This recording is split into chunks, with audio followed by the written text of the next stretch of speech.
Even after this, ngingaphuma ngihambe in the street, no one will say you are HIV positive. You see that? I'm trying to ukuthi abone ukuthi there's life after everything. Doesn't Akupheleli lapha yabona. Noma ngathiwa uhlala na boyfriend ekhaya yabona. Sesiyangena ngile bese singena khona nzabantu about disclosure, stigma and discrimination yabona. As much as understand ukuthi akusibo bonke bamfu labemukelako ukuthi yathi my girlfriend my boyfriend is HIV positive. Ne?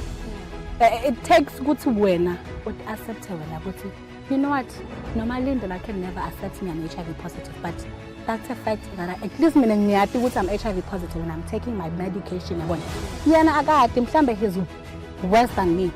Mhlambe masotsha akhe seka mancane kakhulu ukuthi anyway ekugcineni kwakho into ombita ukuthi ayile sibhedlela, but mina mlaki ukuthi ngila angibonile ukuthi I'm HIV positive and it's an early stage and ndokhona kunathi amaphilisi ami ngiqhubeke nophila.